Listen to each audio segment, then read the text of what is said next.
بسم الله الرحمن الرحيم الحمد لله نحمده ونستعينه ونستغفره ونعوذ بالله من شرور أنفسنا ومن سيئات أعمالنا من يهده الله فلا مضل له ومن يضلل فلا هادي له وأشهد أن لا إله إلا الله وحده لا شريك له وأشهد أن محمدا عبده ورسوله أما بعد فإن أحسن الكلام كلام الله وخير الهدي هدي محمد صلى الله عليه وسلم وإن شر الأمور محدثاتها وكل محدثة بدعة وكل بدعة ضلالة وكل ضلالة في النار. So today we continue this short series of lectures, and the current topic that we have been discussing for the past 3 weeks, this is the 4th week, so this is the 4th lesson on this topic, is Shaykh Ubayd Hafidhahullah Ta'ala commenting on some of the Athar Salafiyya, some of the narrations from the time of the Salaf, emphasizing sticking to the Sunnah, holding fast to the Sunnah, and avoiding deviation, avoiding controversy, avoiding misguidance, avoiding innovation. And so the Shaykh has brought together in this section 14 narrations of 14 statements from the Salaf and from the scholars upon the way of the Salaf, such as Ibn al-Qayyim, Ibn Taymiyyah, and he finishes with a beautiful statement from Shaykh Ibn Uthaymeen rahimahullah ta'ala, which we will go through today if we have the time. And so these narrations and these statements that you have been listening to over the past few weeks, as we mentioned in the previous lesson, that all of these narrations should be seen in the context of Allah Azza wa Jal putting within this religion certain principles and teachings which will ensure that this religion is preserved and that it will not follow the course of the way of the Jews and the Christians and other than them, who basically altered their religion and they distorted and altered their religion. And there isn't any faction among the Jews or the Christians or anyone who received a prior book who can say, this is what, for example, Abraham was upon. This is what Musa alayhi salam was upon, Moses.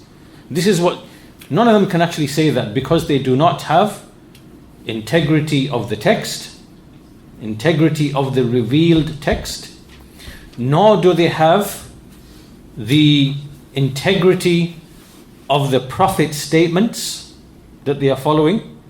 They can't trace back these statements, nor do they have integrity of the understanding, right? So there's the book, there's the explanation by the Prophet, and then there's the correct understanding of all of that, right? So for example, with Isa alayhi salam, Jesus, peace be upon him, there is the Injil, which is the speech of Allah Azza wa Jal. Allah spoke that and revealed it to Isa alayhi salam, Jesus. And then Isa alayhi salam, he spoke and he commented and he affirmed some things and negated some other things and commanded some things and prohibited some things, and he explained the law and clarified the law. So this now is the speech of Isa alayhi salam. And then you have the disciples, the Sahaba, so to speak, of the Prophet Isa alayhi salam, and they have statements, they have statements, they have clarifications, and we mentioned also, just by way of example, that after Isa alayhi salam was raised up, there was controversies which were entered into the deen of Islam that Isa alayhi salam came with. And one of those controversies was to do with actions, al-a'mal, the righteous actions. Are they from Iman or not? And does a person need to bring righteous actions in order to enter paradise or not? And so what happened is that there were some innovators, mubtadi'ah, innovators, just like we say in Islam, And from them was Paul, the man called Paul, and he entered many things, many corruptions into the religion of Isa alayhi salam. And one of those things was that a person can be justified by belief alone without deeds and the law. Right? In other words, what this means is a person can have salvation. A person can be saved and enter paradise merely by belief alone, without the law and without righteous deeds. Right? This is something that he innovated, that none of the companions, the disciples of Jesus, peace be upon him, that they knew. They never knew this. And so for that reason, one of the disciples called James, he wrote a refutation. And this is in the actual, you'll find in the New Testament, the book of James. And you will find, if you read that, and this is the amazing thing, that he's actually refuting the idea that deeds are not from Iman. And he's bringing arguments against that. Right? That you must bring righteous deeds in order to enter into paradise. Right? So you see that the companions of Isa alayhi salam, they did exactly what the companions of Muhammad sallallahu alaihi wasallam did. Right? When innovations appeared and entered, and foreign statements, incorrect beliefs, they clarified the truth. So the point being, my purpose in mentioning all of this is that these narrations that you are listening to, they are extremely, extremely important narrations, because what is being taught through these narrations are principles and methodologies which can be taken directly from the texts that ensure the preservation of this religion, the preservation of its creed, the preservation of the acts of worship, right? And so this is what we mean when we say adhering to the way of the Salaf, sticking to the way of the Salaf, sticking to the athar, sticking to the narrations, right? Because the people of previous revelations, they don't have this. Or they can't say, this is the speech of Allah, this is the speech of His messenger Moses or messenger Jesus, and this is the speech of the companions. It's all confused and mixed, and we don't know what's what, right? So these narrations, as we said, they should be understood within this context. So we are on the 10th narration brought by Shaykh Ubayd, Hafidhahullah. And this is another statement from Al-Imam Al-Barbahari, rahimahullah, in his book, Sharh al-Sunnah. And he said, مَثَلُ أَصْحَابِ الْبِدَعِ, the example of the people of innovation is like the example of scorpions, al-aqarib, scorpions. They bury their heads and their bodies in the sand. The scorpion buries its head and its body, so it can't be seen, in the sand. And they bring out their tails. And so when they are able to, فَإِذَا تَمَكَّنُوا لَدَغُوا, when they are able to, they will then bite or sting. And so he says, وَكَذَلِكَ أَهْلُ الْبِدَعِ هُمْ مُخْتَفُونَ بَيْنَ النَّاسِ فَإِذَا تَمَكَّنُوا بَلَغُوا مَا يُرِيدُونَ. He says, this example of the scorpion, it is the same with the people of innovation. They conceal themselves amongst the people, and then when they are able to gain a foothold, then they reach what they desire. Right? So this is the similitude of the people of innovation, the people of deviation, the people of misguidance, who bring these alien foreign statements, beliefs, methodologies, ideas into Islam, and they desire to promote them.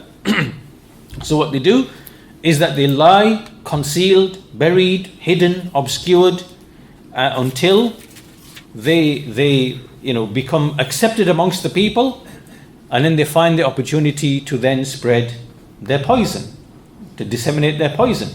And so Shaykh Ubayd, he commented upon this very briefly, and he said that from like the statements that have been said and circulated amongst the people, there's like a phrase that is said amongst the people, which is, it's like advice and it's correct and true, which is tamaskan hatta tamakkan, which means that you should settle down in a place till you become firmly established or firmly rooted. This is like a general piece of advice. But it seems that the people of bid'ah, people of innovation, have taken this and implemented it and used it in the way that they try to spread their beliefs and their doctrines, which is conceal yourself firstly. Don't openly come out and make yourself visible and exposed, like the scorpion. And then when the people are comfortable and they are not suspecting, then you basically take your opportunity to spread the poison. And the reason why the Salaf mentioned this, it's not made up or anything, it's because this is precisely what the people of innovation used to do. And I think I gave an example previously from an Ash'ari scholar by the name of Abu Bakr al-Baqilani. Right? He's one of the famous early scholars of the Ash'aris. And when he was in Iraq, in Baghdad, he would, out of fear of the Hanbalis, he would call himself Abu Bakr al-Baqilani al-Hanbali. Right? And then at other times he would call himself al-Ash'ari. Right? So he would, in order to gain acceptance among the people and to conceal himself, then he would take this tact and this approach. And one of the scholars, al-Isfaraini, he used to be in the same town as al-Baqilani. And then people would visit, and from that town they would go back to their homes, and because they'd sat with al-Baqilani, they were speaking with the statement of the Quran being created. The Quran is created, right? So this scholar, he realized that when these people come and go back to the various parts of the Islamic world that they are coming from, they are traveling from, right, from Khorasan and from here and from there, they might think, all these people are going to this location, coming back, and they're saying the Quran is created. Who is there in that place? It's al-Isfaraini. They must be taking it from him, right? So in order to free himself from this, he used to come out openly on the minbar and elsewhere and openly announce that this is not my statement, and this is the statement of this Baqilani who is a mubtadi, who's an innovator. So do not narrate this from me, do not take this, do not ascribe this to me. So the point being that the way that the people of bid'ah, they disseminate their falsehood is something that the scholars of the Salaf have made us aware of, because this is the reality of these people. So this is the 10th statement, and the 11th statement is a statement from Imam As-Sabuni rahimahullah ta'ala, and he wrote a tremendous book called Aqidatul Salaf wa Ashab al-Hadith, the creed of the Salaf and the people of Hadith. And in this book he makes a statement and he says, alamatu ahli al-bid'ah al-waqi'atu fi ahli al-athar. So one of the signs of the people of innovation is that they attack and revile the people of the narrations. The people of the narrations. So in every age, in every era, you will find that the people of bid'ah and dalala, they always devise labels, titles that they use to throw at the people of truth in order to confuse and take away the common people or the average people away from the people of knowledge. And so he gives 4 examples which happened in that time, back in the time of the Salaf, early Salaf. And some of these things continue till this day. So he said, وَعَلَامَةُ الزَّنَادِقَةِ تسميتهم أهل الأثر حشوية. This is the first one. That a sign of the heretics is that they label the people of narrations as hashawiyya. Hashawiyya. What does this mean? Hashawiyya means like the lowly ones or the worthless ones. Worthless ones. They just go around and they gather everything, every little piece, every little thing. They gather it and they bring it all together. What do they mean by this statement? What they mean by this statement, this actually comes from the Mu'tazila and people like them. And what as you know, we mentioned in a previous lesson, the five usul of the Mu'tazila, the five principles of the Mu'tazila that they built their religion upon. The first one, they call it Tawheed, but really it's negation of the attributes. Secondly, they call it Al-Adl, justice, but really it's negation of Al-Qadr. It's negation, it's denial of Al-Qadr. Right? And then thirdly, they say Al-Manzila bayna manzilatayn, a position between two positions. And what they mean by this is that the sinful person in this life is neither a kafir nor is he a believer. Right? And they defer it to they don't give an actual label. Likewise, these are the principles that we mentioned previously, and one of these principles is the denial of Al-Qadr. They deny Al-Qadr, that Allah knows what is going to happen, that Allah wills what is going to happen, that this has been written down, that Allah creates and brings about what is going to happen in His prior knowledge. They deny this, and because of a shubha that we said, because they couldn't reconcile this with the idea of justice. So when they came across certain texts and certain verses of the Quran, Tabbat yada abi lahabin wa tab, right, which condemns Abu Lahab to hellfire, or when the hadith of Ibn Mas'ud radiyallahu anhu, when he said that the creation of one of you is brought together in his mother's womb, and then he mentions the stages in 40 days and 40 days and 40 days. And then after that, an angel comes and it writes 4 things, right? Male or female, lifespan, wretched or happy, its sustenance, right? So these texts oppose their faulty understanding, their faulty intellect. And so they began to reject these texts. And anyone who spoke with these texts and who compiled the hadiths that mention or which are direct or which are connected to Al-Qadr, they would mock them and they would belittle them and they would say these are foolish people who just go around collecting every narration, every hadith, every piece of debris they find. They just pick it all up, gather it all together. They're just hashawiyya. Right? This is what they mean. Right? So one of the signs in that time that that someone is a person of misguidance and deviation, such as the Mu'tazila, is that that they say about the people of the Sunnah, oh, that's a Hashawi. That's a Hashawi. Imam al-Zuhri is a Hashawi. Right? Imam Malik is a Hashawi. Sufyan al-Thawri a Hashawi. Just gathering narrations without any reason or intellect. Right? This is the thing that they would say. So this is the first sign of the Zanadiqa in general. Other people say this as well. For example, the people who negate the attributes of Allah Azza wa Jal, they would say the same thing when they see that the scholars of the Salaf, the Muhaddithun, they compile the ahadith, of the attributes, and then they said the same thing. These people are hashawiyya. Anyway, that's the first sign. And As-Sabuni continues saying, يُرِيدُونَ بِذَلِكَ إِبْطَالَ الْأَثَرِ.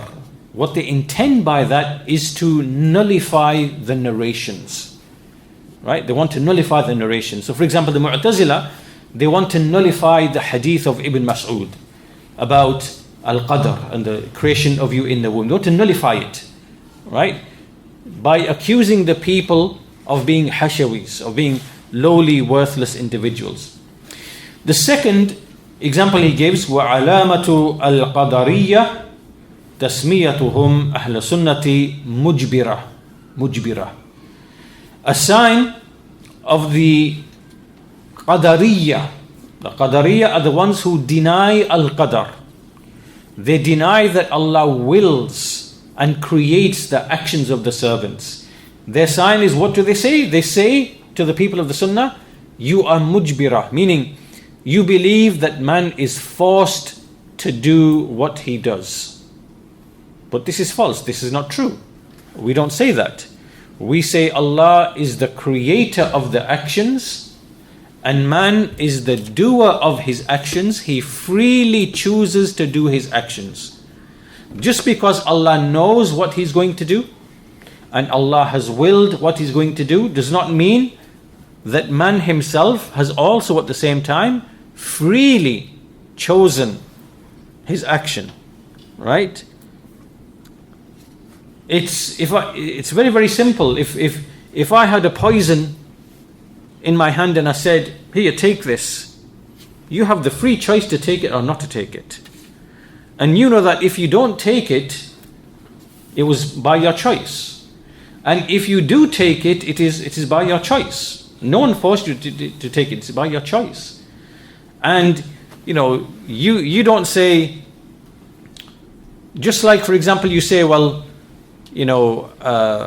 I stole and Allah willed for me to steal, so I can't really be blamed.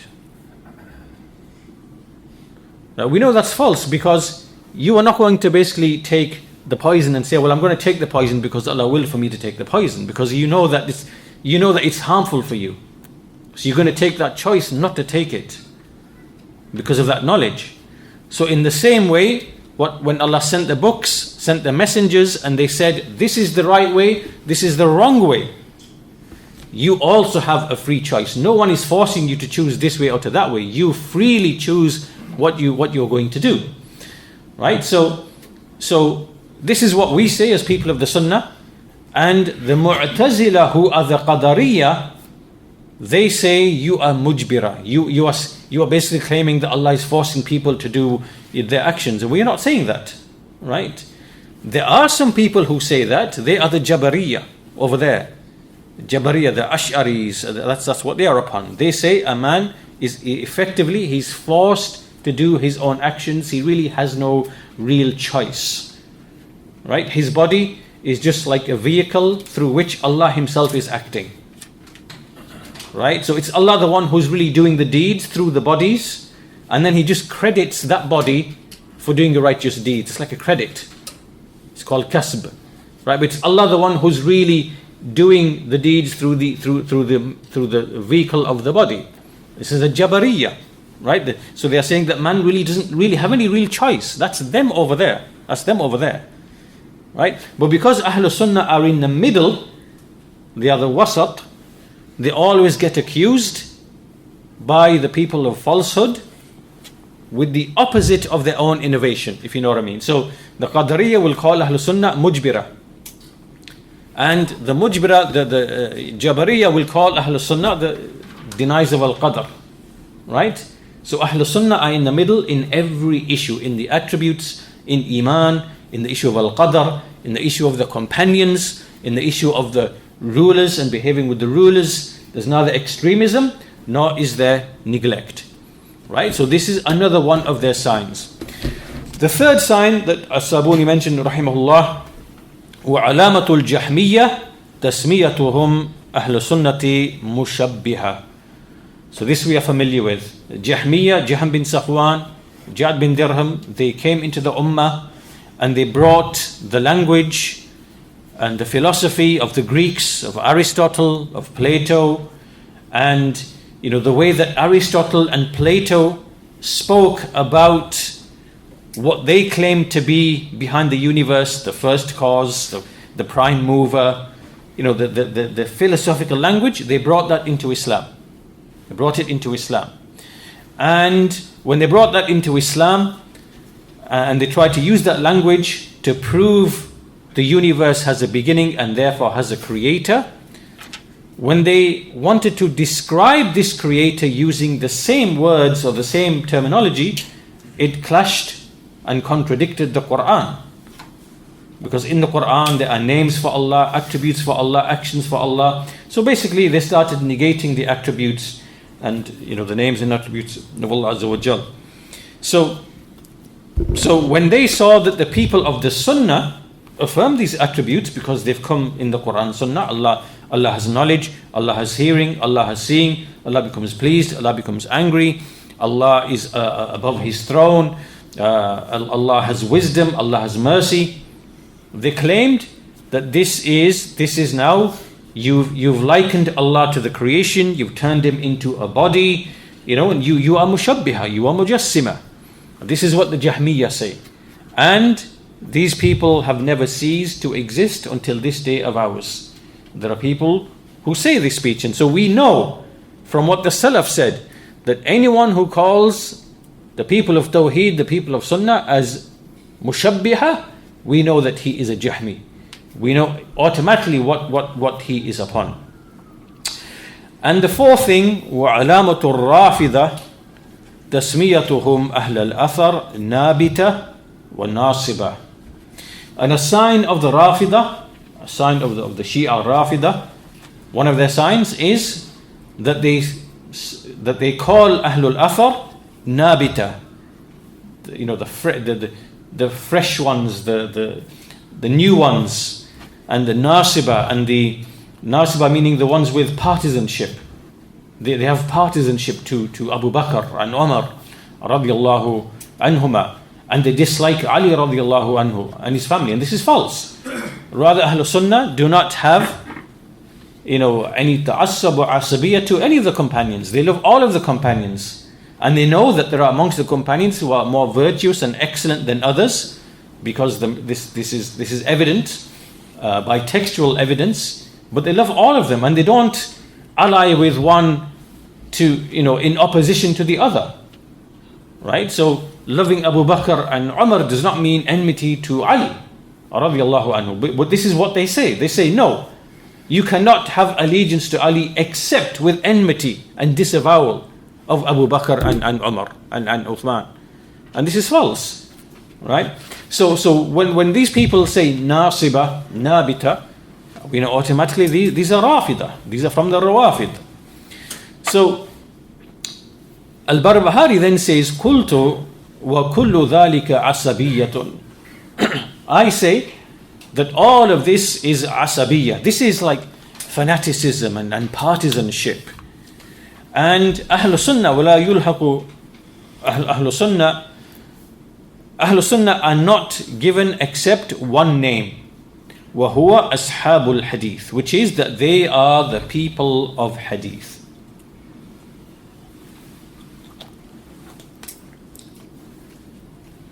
And then also Shaykh Ubayd continues, and he mentions alongside this statement of As-Sabuni rahimahullah, a nice statement of Ibn Taymiyyah rahimahullah.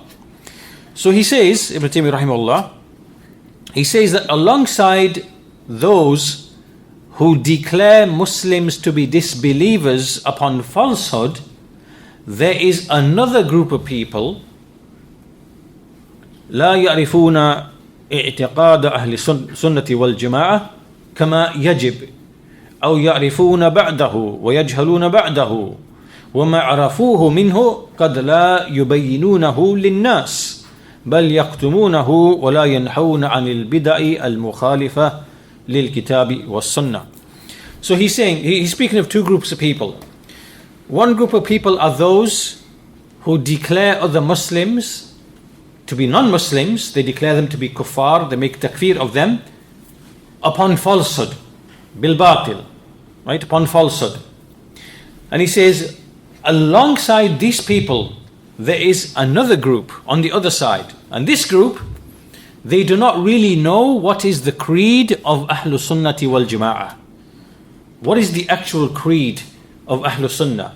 Like in all these topics that we discussed, in Allah's names, His attributes, in Iman, in the issue of Al-Qadr, in the issue of the Sahaba, in the issue of the affairs of the unseen, the hereafter, and so on and so forth.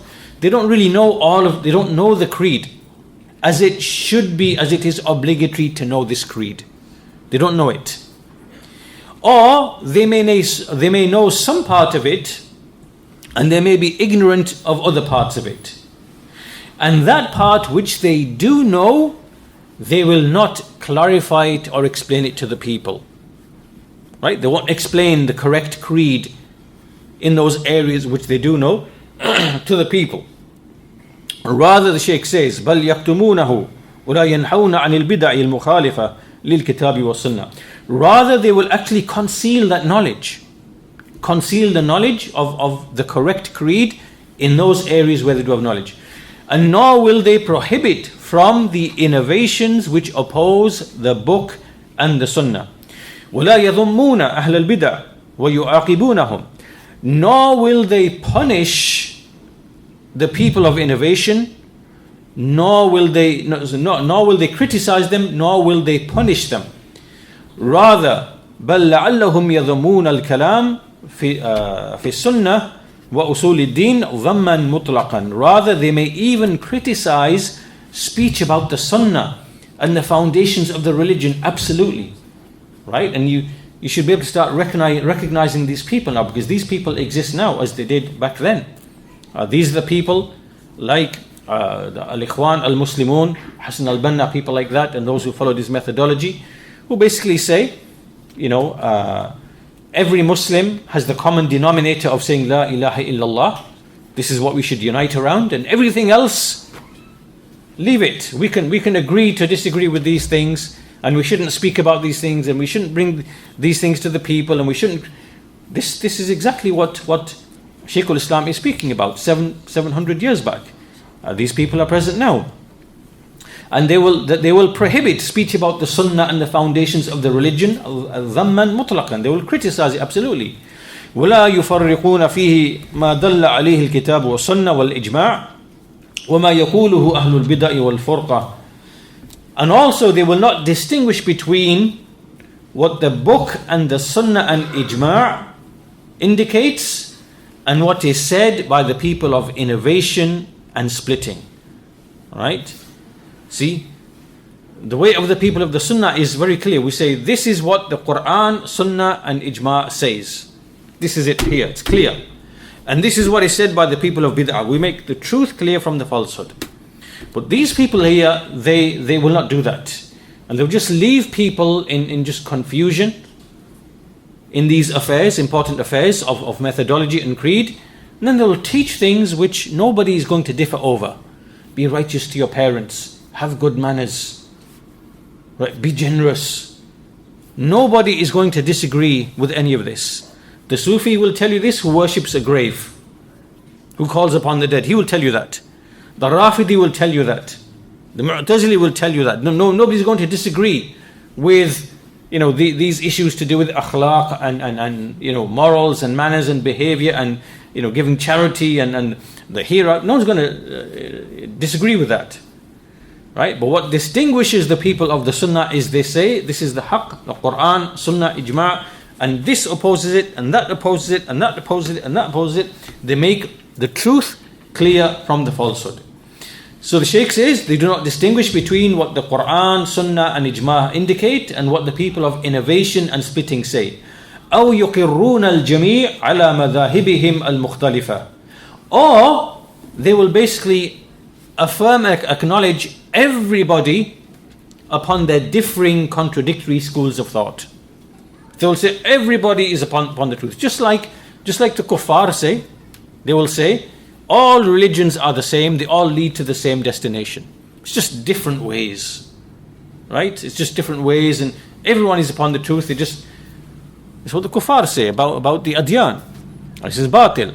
And in the same way, those people who say all of the firq, all of the sects, they all just finding different ways and different paths and different avenues, all of them are correct, all of them, this is not true. But this is what they do. يقرون الجميع على مذاهبهم المختلفة. كما he says, just as the scholars, when they make ijtihad in areas where ijtihad is permissible, then we accommodate all of the scholars' views. This is correct, right? This is correct.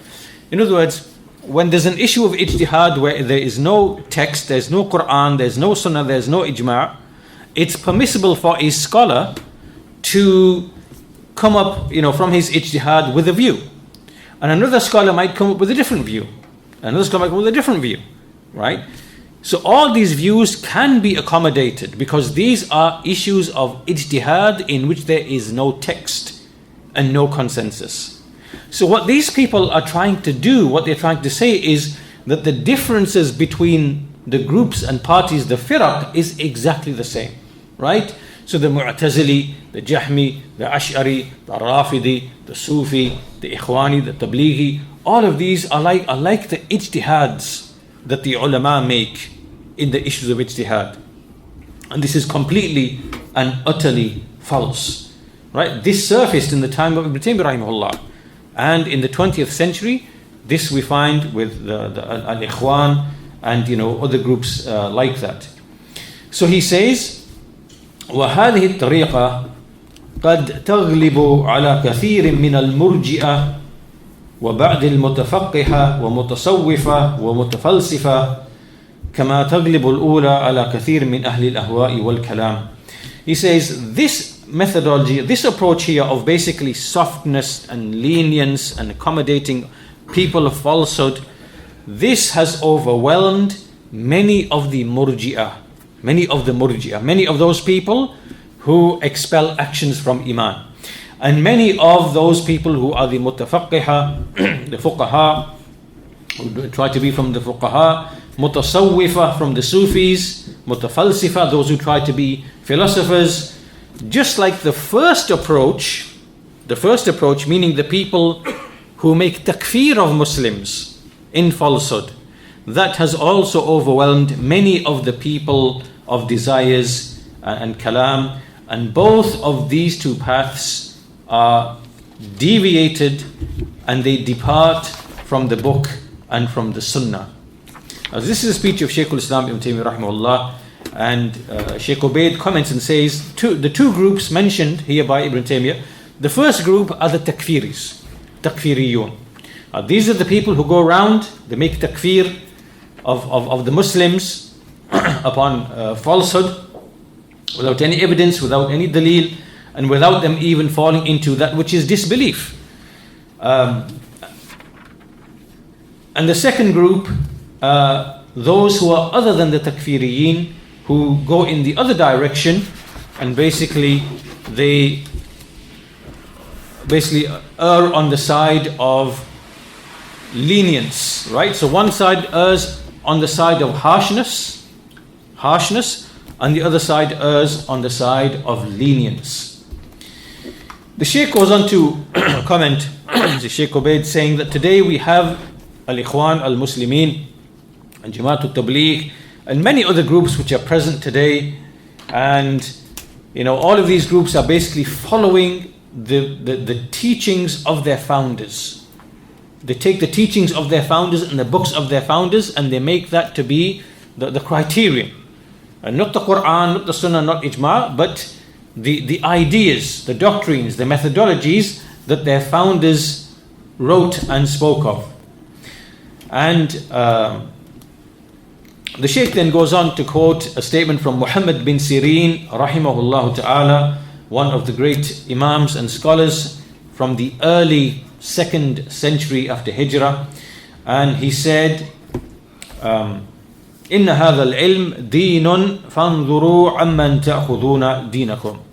Indeed, this religion or this knowledge is your religion.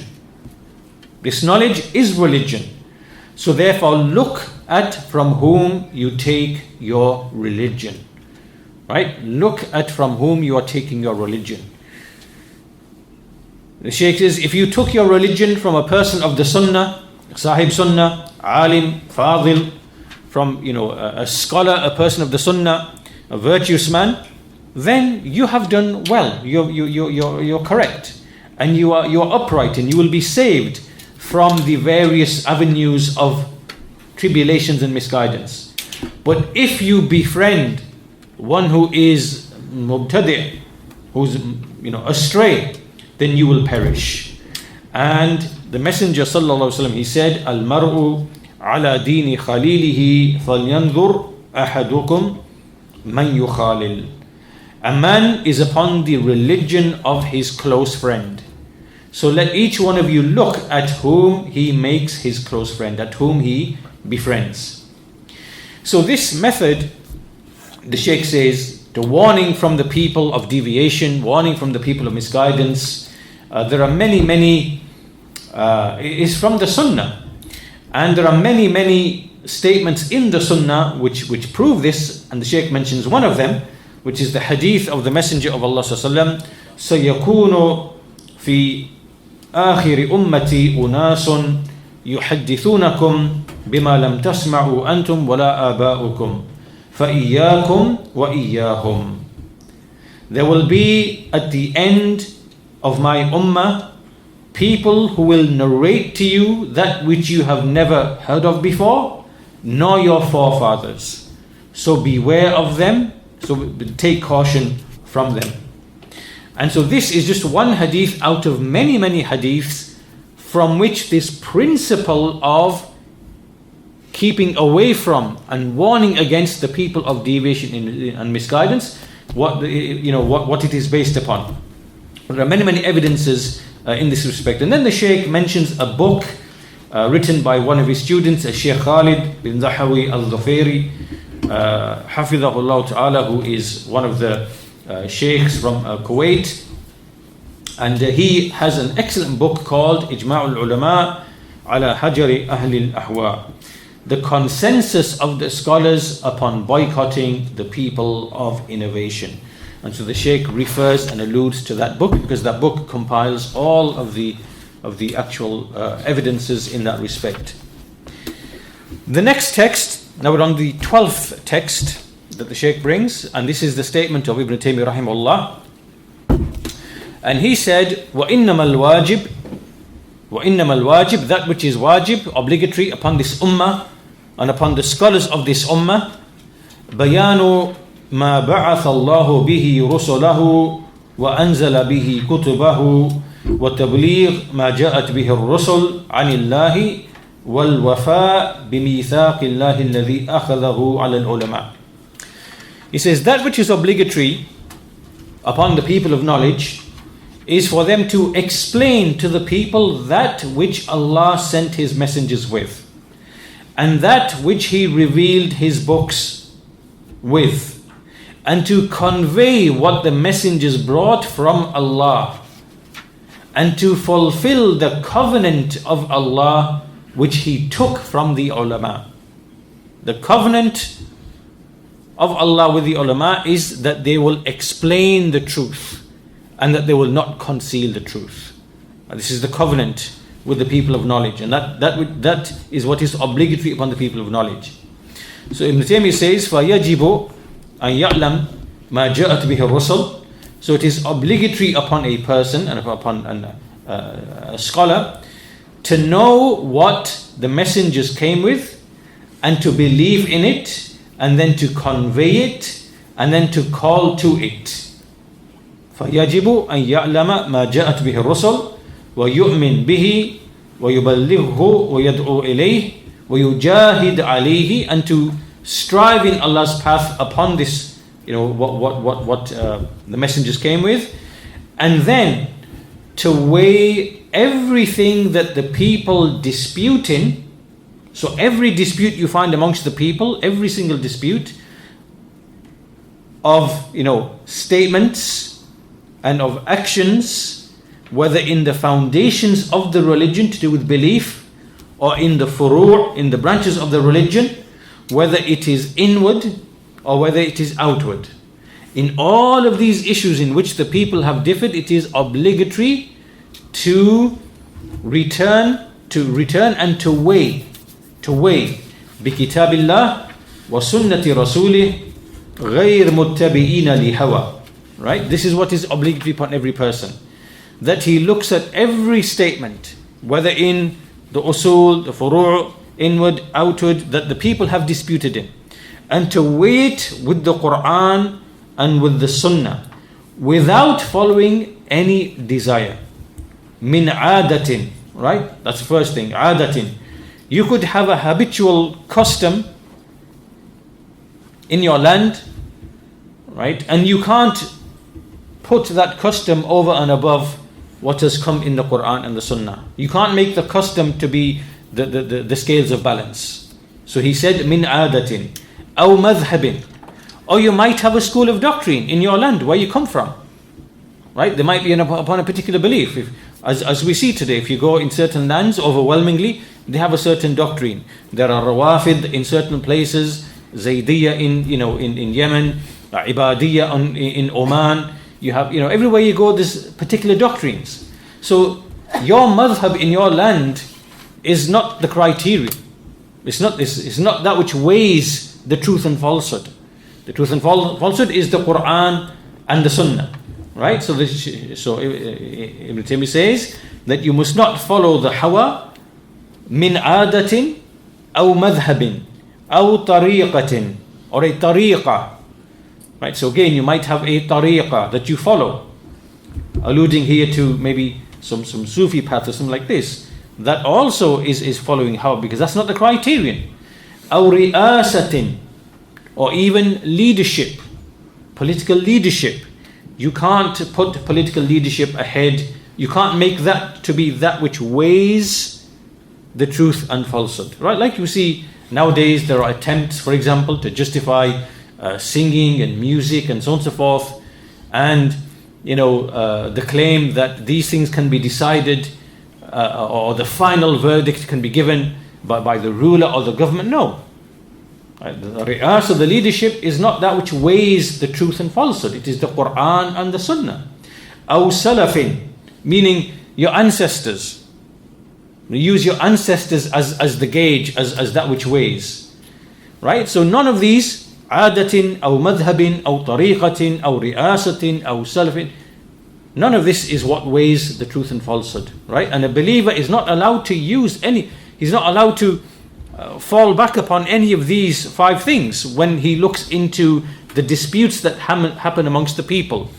Right? It's not a custom, it's not a madhhab, a doctrine that happens to be in your land, nor is it a tariqah that's followed in your land, nor is it a ri'asa, the leadership, or the leadership, nor is it your ancestors. Right? That which weighs is the Quran and the Sunnah. So you neither follow hawa, غير متبعين لهوى ولا متبعين لظن. Right? So you don't follow hawa in weighing what is said by the people, nor do you follow conjecture. And what is conjecture? Then it is min hadithin da'ifin aw qiyasin fasid. Right? So conjecture is when you follow a hadith which is da'if. This is not established as having come from the Messenger of Allah sallallahu alaihi wasallam. So therefore you don't know it's from the religion. And if you don't know it's from the religion, you are now following conjecture. Right? This is dhan. And nor a qiyas which is fasid, nor a analogy which is corrupt. It is an incorrect analogy. So in other words, Ibn Taymiyyah rahimahullah here has mentioned that what is obligatory upon everybody is to weigh all of the statements in all the affairs that the people have, that he finds them disputing in, by way of the Quran and the Sunnah. And he should not follow hawa, nor should he follow dhan in that. And hawa and dhan, there are 5 ways you follow hawa, and there are 2 ways that you follow dhan. The 5 ways you follow hawa is, as he mentioned, al-ada, habit, madhhab, some doctrine, school of doctrine, a tariqah, a way of like we find amongst the Sufis, or ri'asa, or to merely, use or employ the issue of leadership and governance, or salaf, or forefathers, those who came before you, that they determine what is true.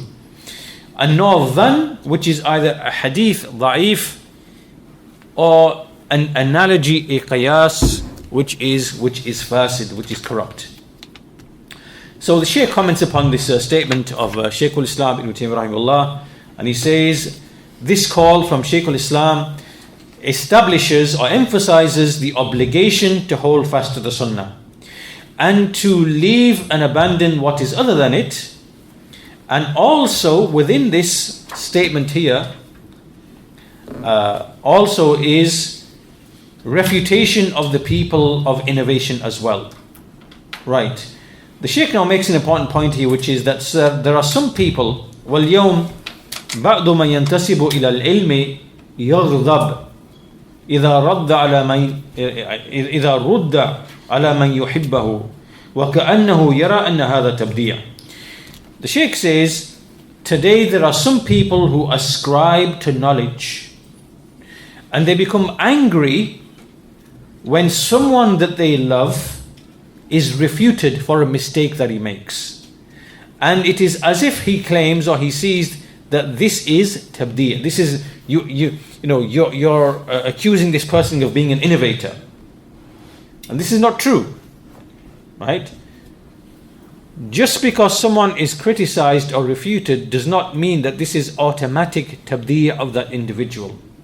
Alright?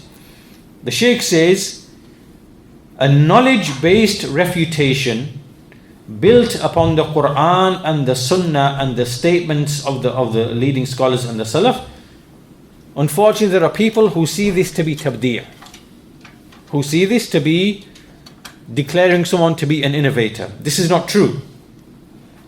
Right? Even if the person doesn't even declare the one being refuted to be an innovator, no. The Shaykh says this is deviation from the straight way. It is deviation from the way of the righteous Salaf.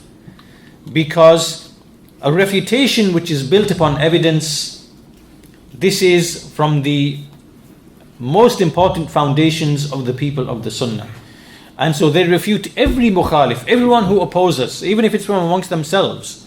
They will refute that individual with evidences. Now obviously, depending on that mistake and depending on what it is, then will determine how they treat that individual. Now since we're on this point, since the Shaykh mentioned this, there's something important that we should maybe expand upon this a bit more, which is that, so what's the shubha, what's the misconception here? The misconception is, just because you make a knowledge-based refutation of an individual, this individual could be from Ahlul Sunnah, he could be upon the way of the Salaf, he could be an alim, he could be who is upon the way of the Salaf. Just because a knowledge-based refutation is made of that individual, does this now automatically mean this is tabdi', this now, this is declaring him to be an innovator? Is this binding? The answer is no. The answer is no. Right? Because there is a rad, there is a naqd, there is tahdhir, there is tabdi'. All of these are different things, and one does not necessitate or make necessary tabdi'. Right? I'll give you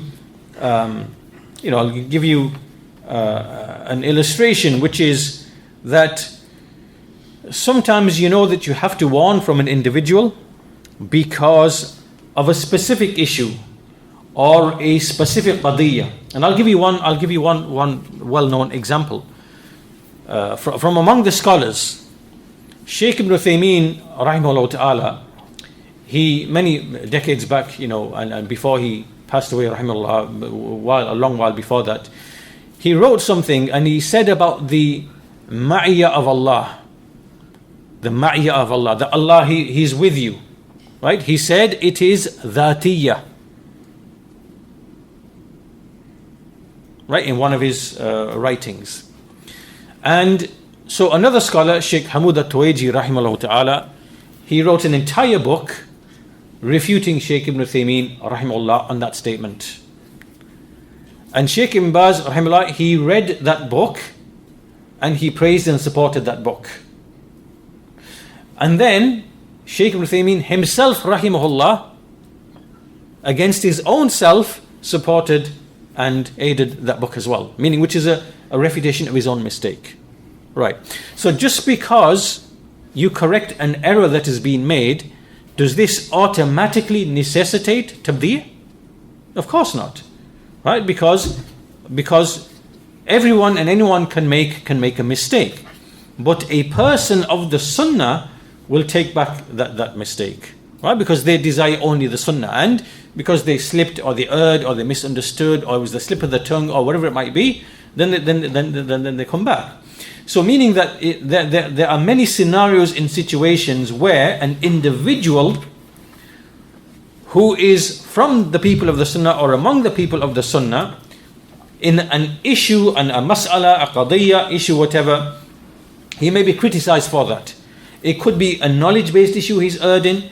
It could be usloob, right? It could be like just approach and behavior. It could be some idea. It could be some issue, right? And just because he is criticized and spoken about, that does not mean that he's automatically become a mubtadi', like someone who's automatically an innovator, right? And likewise, it is also the case that you could warn against an individual who is from the people of the Sunnah without that necessitating tabdi' either, right? Some people you might find some harshness, right? Some people you might find some lenience. In fact, even historically speaking, we know that amongst the people of hadith, the scholars of hadith, the muhaddithin, we know that amongst them were those who were a bit lenient. Right? They were criticized for their leniency in the narrators. So they were too lenient. And others were basically too harsh. So that's why their statements weren't really taken on their own, right? Because of the lenience and the harshness that came from them. This does not mean now that they are mubtadi'ah, dullal, misguided. No. Right? But sometimes it is the case that someone, even it may be a person of the Sunnah for whatever reason, precaution needs to be taken from him in a certain area, in a certain issue. Does not necessitate that he has now become, an innovator, or that, he's been declared an innovator or anything like that. No. And so there are many reasons, why a person might be subject to criticism, to refutation, and not in every case is it the case that he is being declared an innovator, right? Also, a person might, a person might fall into innovation, and so we might describe and say this person's statement is a bid'ah, or we might say this person's action is a bid'ah, or we might say this person's behavior is a bid'ah. This is not the same thing as declaring him to be a mubtadi', right? This is only simply describing an act of it. It is possible for a person of the Sunnah to do an action or to say a statement which is bid'ah, but that does not make him a mubtadi', right? And so the scholars, they distinguish, they have some specific terms, right? So someone who acts upon an innovation, right, a speech or an action, they may say this person is a person of innovation, sahibu bid'ah. Why? Meaning that he speaks with or he acts upon an innovation. That is not the same as saying mubtadi', meaning one who actually innovates into the religion or who persists upon an innovation after it has been made clear to him. Why? Because now he's calling other people to his innovation. So this is a mubtadi' in the religion. So they distinguish between saying a person is a sahibu bid'ah and between saying a person is a mubtadi'. Right? A mubtadi' is the one who basically they describe him absolutely that he is an actual innovator in the religion, or when the proof has been established upon him and he refuses to let go of his innovation, then this person is a mubtadi'. So the point being that not every person who is criticized or refuted for something does it necessitate that he is being declared a mubtadi'. And in between this, the mubtadi', where you declare somebody mubtadi', and from here, people can have different behaviors and have different mistakes and different errors, and there's a period of time here, or there's a gap here, which is the spectrum of things here. It's not like, okay, he's been refuted, therefore he's a mubtadi'. No. This is the false understanding of the Hizbiyin. I'm going to read to you some narrations from the Salaf just to illustrate this to you, that they clearly understood this, right? So Al-Lalaka'i rahimahullah ta'ala, he reports Abdullah bin Umar as-Sarqasi who is the scholar of the Khazar in the area called the Khazar. He said, I ate a single meal with a mubtadi', and Abdullah ibn al-Mubarak from the Imams of the Salaf heard of it, so he said, I will not speak to him for 30 days. Okay, does this now mean that Abdullah bin Mubarak has now declared, Abdullah bin Umar as-Sarkasi to be a mubtadi'? No. This is now, he's seen something from him which is unbefitting for a person of the Sunnah, and to show my disapproval and my dislike, I'm keeping away from you for 30 days. I'm not going to speak to you because this deed of yours is, it's harmful. It's harmful, but because if you're a person of knowledge and prominence, and people say, oh yeah, he was sat with so-and-so innovator, must be okay to sit with him then. You are aiding in the destruction of Islam by these types of actions. So Abdullah bin al-Mubarak said, I'm not going to speak to you for 30 days for what you've done. You should know better. Right? Does this now mean that this is, it's not tabdi. This is not tabdi. But this is where, certain stances need to be taken towards certain people for a wisdom and a benefit. Right? So it's not the case of so-and-so being refuted or so-and-so being boycotted, therefore automatically mubtadi'. This is not what we know. What we know is what we see from the Salaf and the ulama, in which there is wisdom. But these are from the misconceptions of the people who don't study these affairs. Right? They don't study the way of the Salaf, and they don't know the principles of this religion. And this is why they're always in confusion. So another narration, Ibn Waddah al-Qurtubi rahimahullah ta'ala, in his book Al-Bid'a wa Nahi Anha, he's narrating from one of the Imams of the Salaf who said, I was walking alongside Amr bin Ubayd al-Mu'tazili. This is the head of the Mu'tazila, Amr bin Ubayd.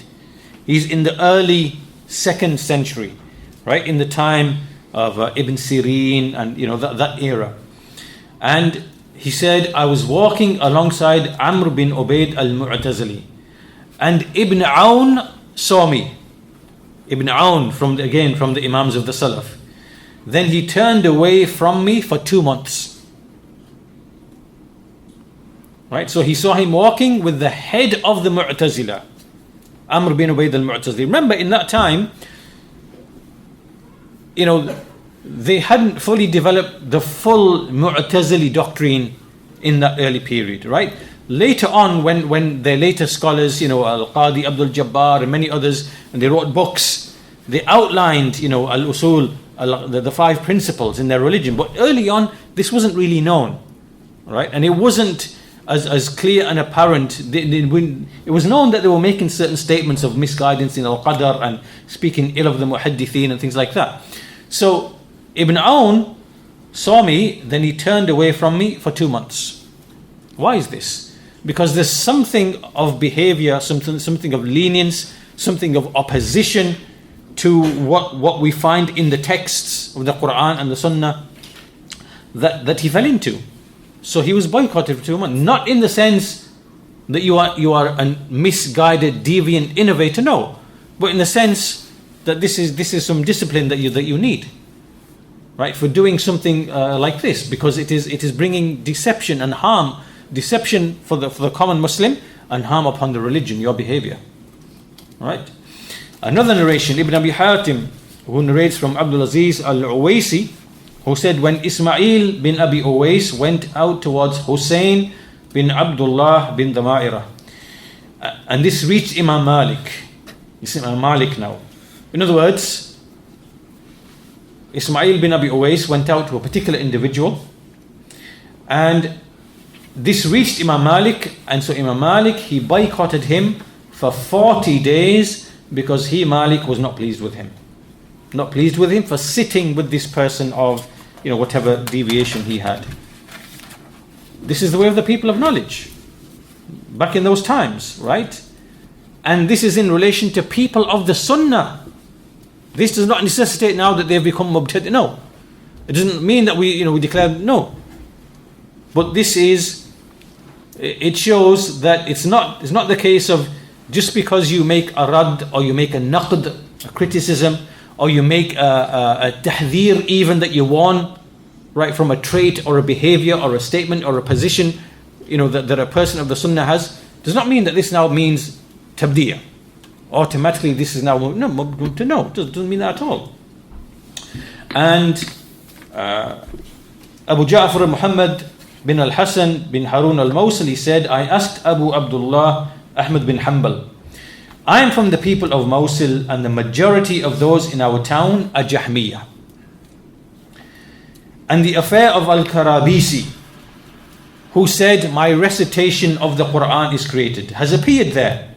This is a speech that began to appear. So Imam Ahmad replied, beware of this Karabisi. Do not speak to him, and do not speak to whoever speaks to him. So I said to him, this statement in your view, and whatever branches from it, it is all from the saying of Jahm? And Imam Ahmad said, yes, all of it is from the saying of Jahm bin Safwan. Anyway, there are many other narrations like this. All of this, what does this indicate? This indicates showing lenience towards the people of deviation, lenience towards the people of misguidance, right? This is what happened to the people of previous religions, to the Yahud, to the Nasara, and that's why they have an altered religion. They have a religion which is mubaddal, muharraf. It is altered, distorted. But this will not happen to Islam.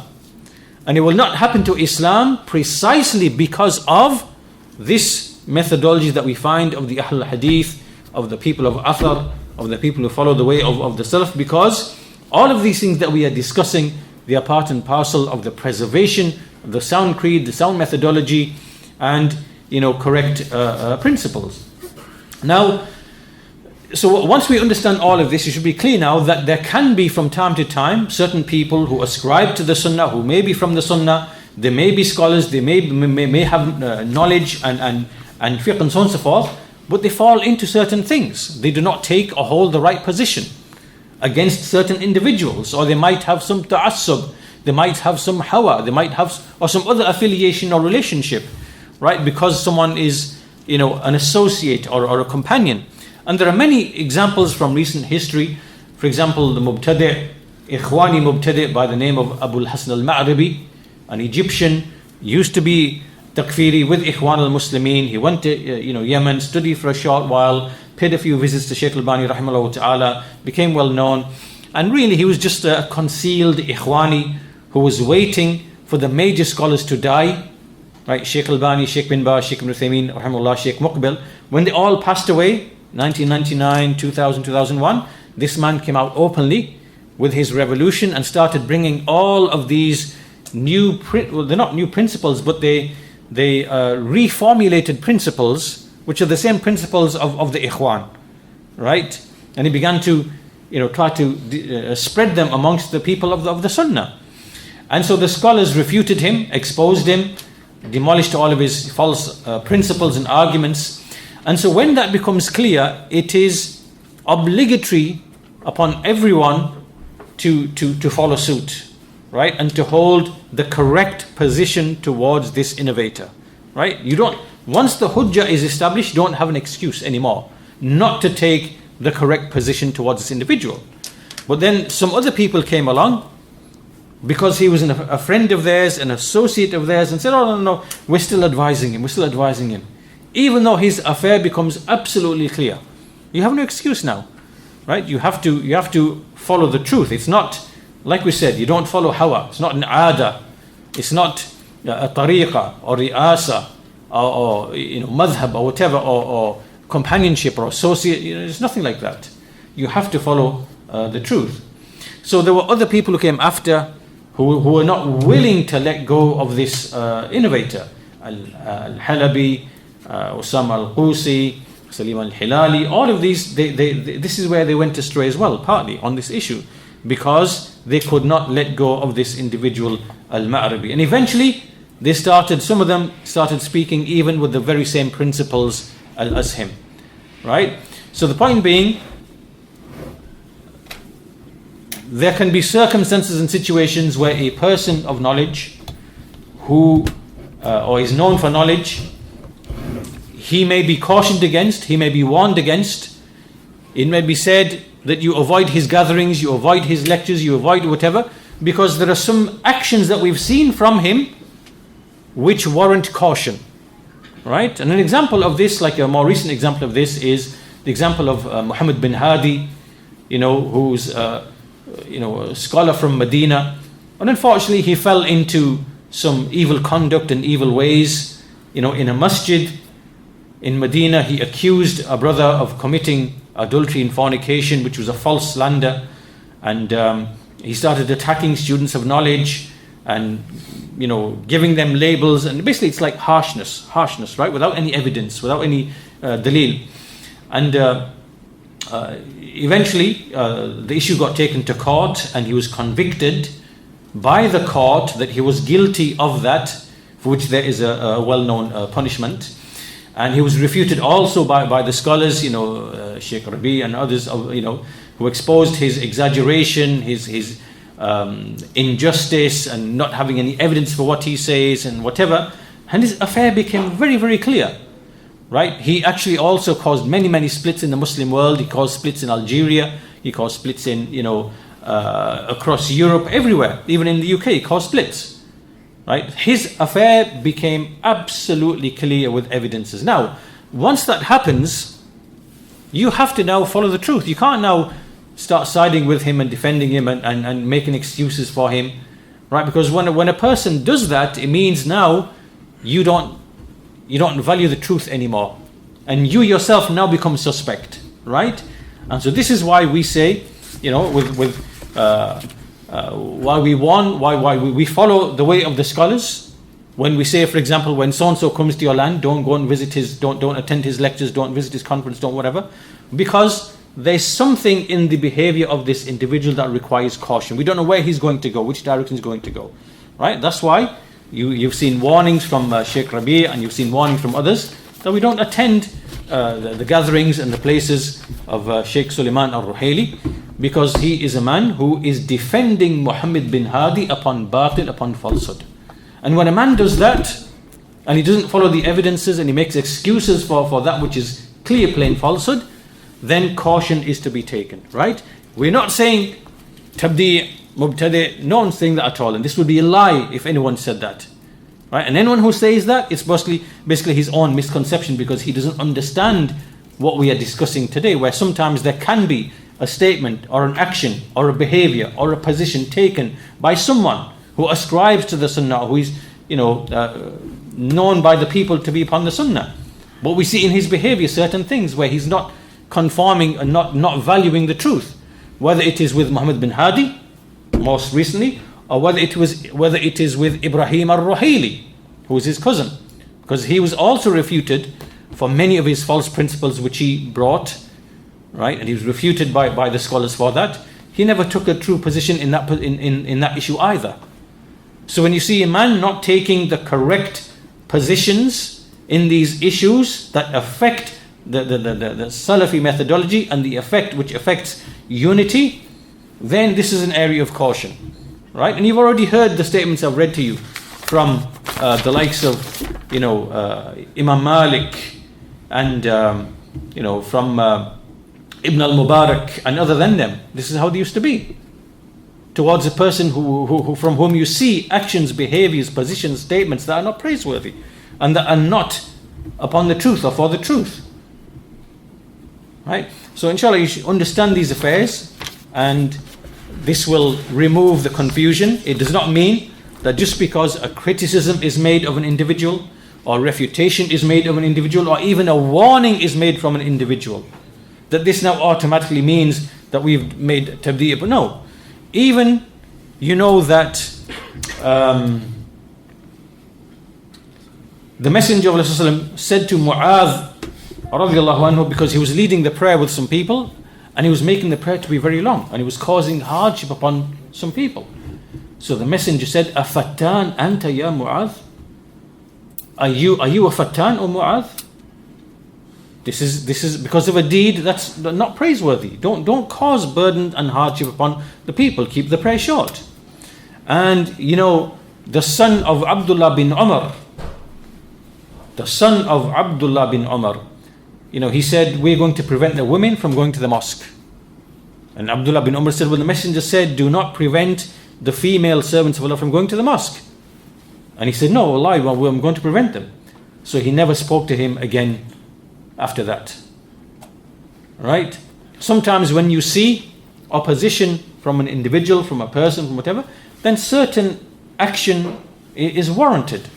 Right? It does not mean, tabdi, and you've written that person off as a misguided deviant. And no, it's simply a matter of caution. Take caution.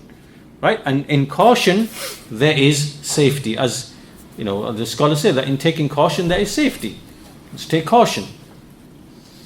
So on that note, inshallah ta'ala, we'll conclude our lesson there today. We have a few more statements. Inshallah, we'll leave that for the next lesson. Statement from Ibn Al-Qayyim, rahimahullah, and a statement from Shaykh Ibn Uthaymeen, rahimahullah. So we'll close there for today, inshallah. We'll continue with the final part in this series, inshallah, in the next lesson. Alhamdulillah, Rabbil Alameen. Wa sallallahu ala nabiyyina Muhammad wa ala alihi wa sahbihi ajma'in.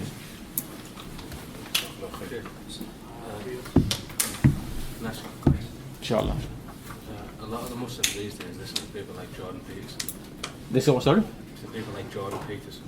Jordan Peterson. Yeah. Oh, okay. A lot of people listen. Could you outline the dangers of listening to people like that? This is a question about a man called Jordan Peterson, and this is kind of like a philosopher from Canada. And this man, Jordan Peterson, became well known and famous because he's taken a stance on all of this, like feminism, women's rights, transgender. He's taken rational stances towards this madness. And so he came into the spotlight and he became well known. And what he does now is he has links or connections or interviews with many different people of different religions. He'll interview a Muslim, he'll interview a Christian, he'll interview a Jew, he'll interview all sorts. But because he's outspoken about certain things that we all know to be wrong, like feminism and transgenderism and things like that, and the stupidity of it all, unfortunately, so some Muslims think that the man has something of value to say outside of those things. And this is very, very dangerous, that we start listening to these people and start getting drawn into their their dialogues, their polemics, and so on and so forth. I mean, there's a lot more to be said. I can probably say a lot more, but I think the long and the short of it is that this man is a philosopher, a non-Muslim philosopher. Yes, amongst the kuffar there are many, many people, because it's fitri anyway, you that homosexuality is wrong, that transgenderism is wrong, that feminism is all of it, people can see through it, and many, many non-Muslims will speak very convincingly and with good rationale against these ideologies and against these movements and expose them. But a person should be aware that along with that comes a whole load of other baggage as well, and so caution should be taken in kind of being drawn into and getting involved with these people, their channels, their podcasts, their videos. You need to spend your time studying your religion, the usul, foundations of your religion, the affairs of tawheed, the affairs of methodology, and to be grounded in that. You don't have time to be necessarily, yes, if there's a certain amount you need to know where it's false. We know feminism is batil. We know transgenderism is batil, it's a mental illness. We know all these things. That's enough. Why do you need to do now go and find, all this philosophical rhetoric? You know that. Alhamdulillah. Spend your time wisely. Spend it in ilm, spend it in memorization, spend it in understanding of the Book of Allah, its tafsir, in learning the methodology of Ahlul Sunnah, that which is going to give you good, strong, solid foundation in your religion. As for these things, well, we already know that they are falsehood. Why do you need to know anything more than that? We know alcohol is haram, and we know it's detrimental. in so many ways. Now you don't need to go and spend, half a year of your time going and, finding every research paper and every article that's been written on the dangers of alcohol and, domestic violence and crime and this and this. And you don't need to do all that. You know the harms at a basic level. That's all you need to know. Keep away from it. Keep, your kids away from it. Keep whatever. Do you understand? There's a certain amount where it suffices. And beyond that, you would be distracting yourself away from that which is more important. That's all I can say really in brief at this point in time, in the short time that we have. What's the principle with regards to individuals that appear new on the scene? Yeah. So for example, someone may have graduated from an Islamic university and all of a sudden appears in the UK, starts to do lectures. So we have young brothers that approach us and say, well, we're starting to listen to so-and-so, or so-and-so individual that's unknown to us. We're starting to visit these various sites up and down the country, so we start listening to them. So it's a two-part question. Number one, what is the Salafi principle when new people come onto the scene? What is the Salafi approach by way of principle with these individuals? And secondly, there's a doubt that why do you as Salafis restrict who you take your knowledge from? Yeah. Well, the answer to that's already in the lecture itself, because we quoted from Muhammad ibn Sirin, rahimahullah, where he said, Inna hadha al-ilm deen, indeed this knowledge is religion. So look at whoever you are taking your religion from, right? And likewise, the hadith of the Messenger sallallahu alaihi wasallam, a man is upon the religion of his friend, so let him look at whom he befriends. So this is not some innovation that we've invented in the 20th or 21st century, but this is actually a prophetic teaching, and it's a principle that the Sahaba and the Salaf understood and took directly from the revealed texts. That's the first thing.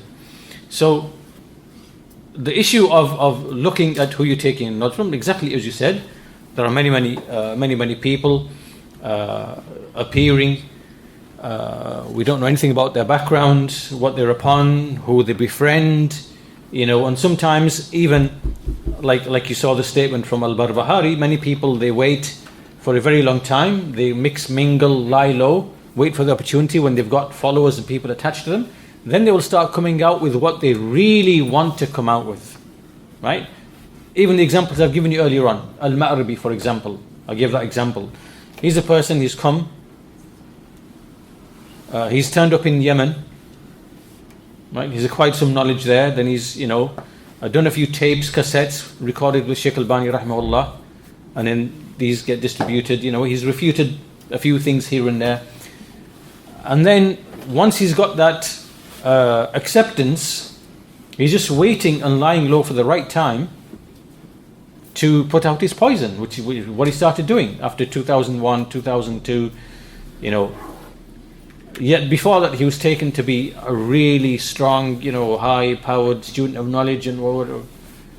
So a believer is not stung from the same hole twice, like 3 times for some people, and so these principles that we're talking of look at who you're taking your religion from.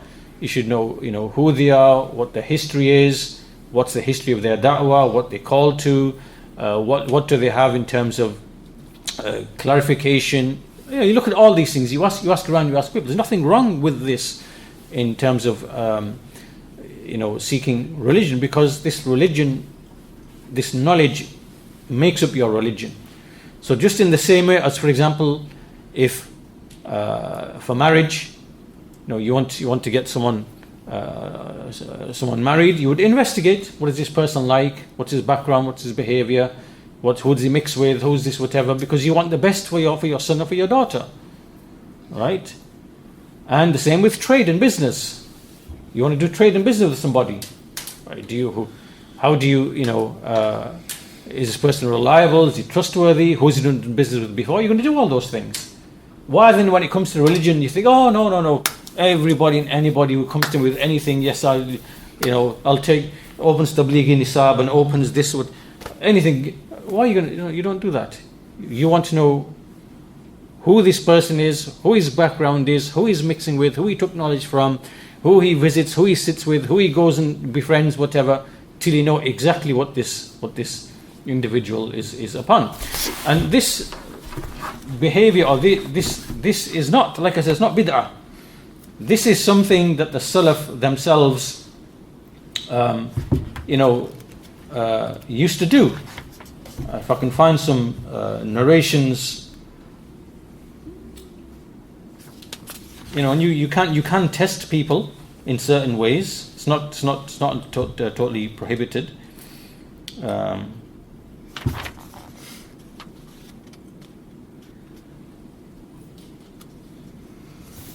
Page 52, by way of example. Here are some narrations judging a man by way of his companionship.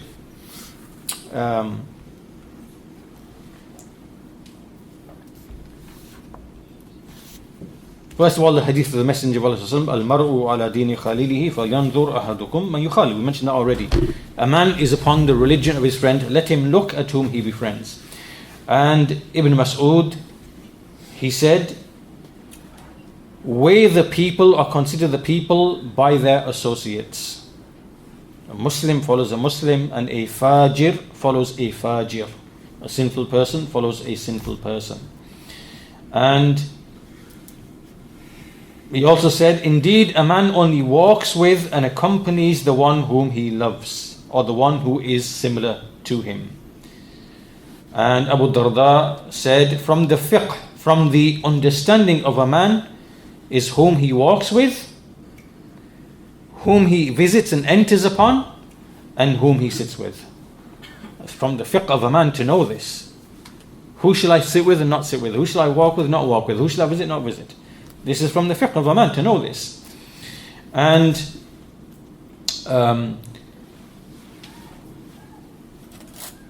Yahya bin Abi Kathir, who said Sulaiman bin Dawood al-Islam, he said, this is Prophet Sulaiman, this is, do not judge upon anyone until you see who does he befriend. And also Musa bin Uqba as-Suri came to Baghdad. This man came to Baghdad, and so the people went to Imam Ahmad and said, this man here is come to Baghdad. So Imam Ahmad said, Unzuru ala man nazal wa ila man ya'wi. Look at whose house he goes to, see where he goes to, and look at whom he basically stays with. Right? Then you know the reality of what this man is.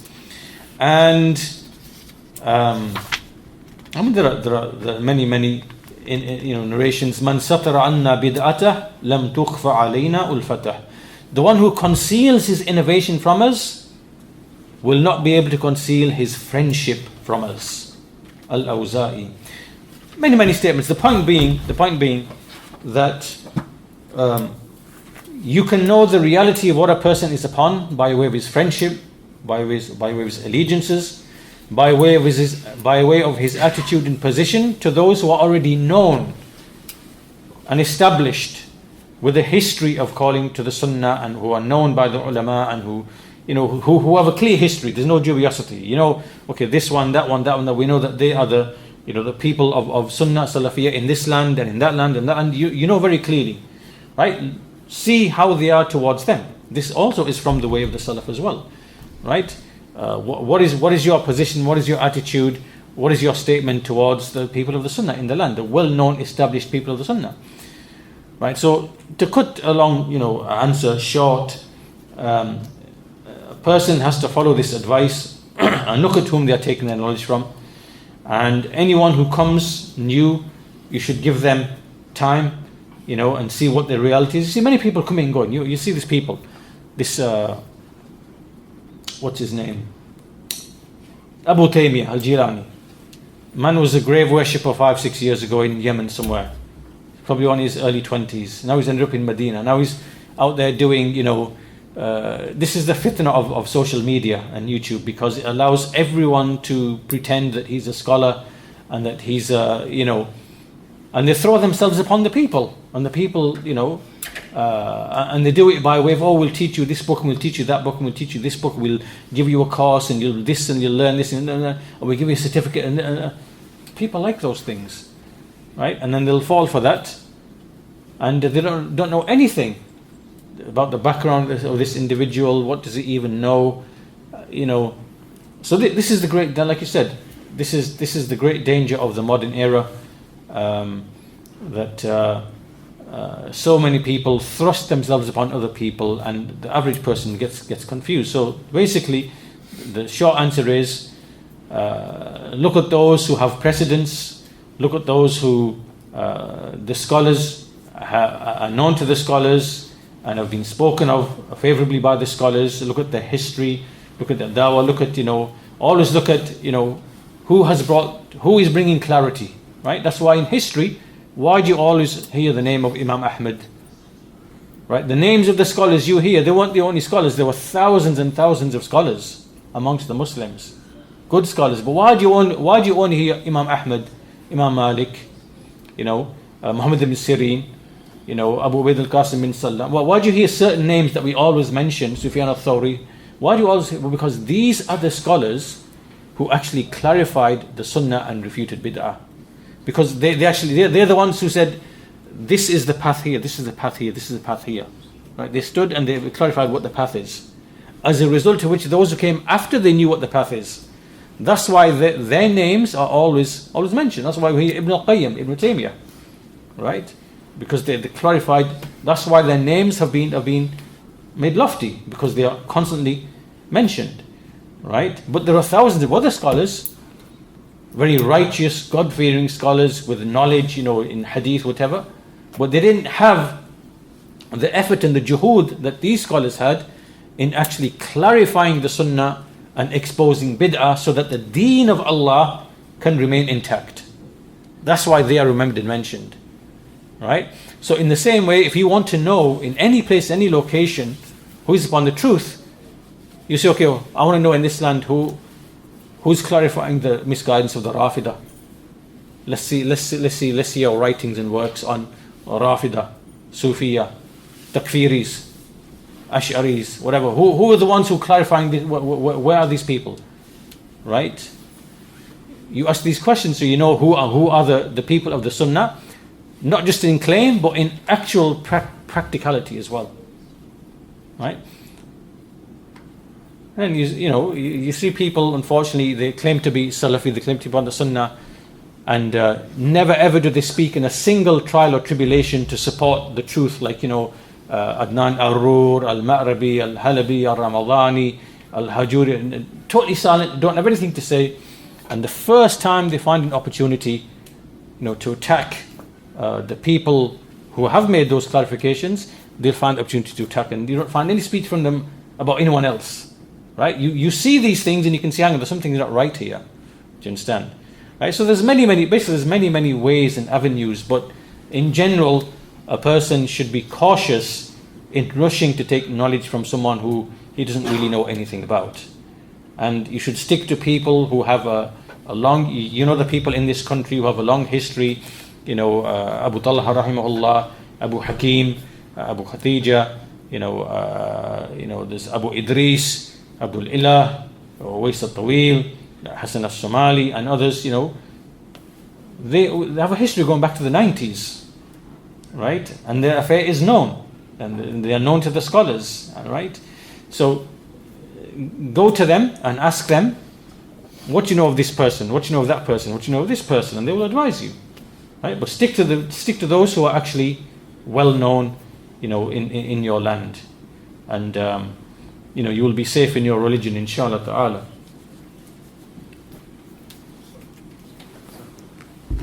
Time is Maghrib? 9:30 is the azan. Okay, it's 5 minutes. Okay, we'll end there, inshallah. People need to make wudu or anything like that before the prayer. So alhamdulillah rabbil alameen wa sallallahu ala nabiyyina Muhammad wa ala alihi wa sahbihi ajma'in.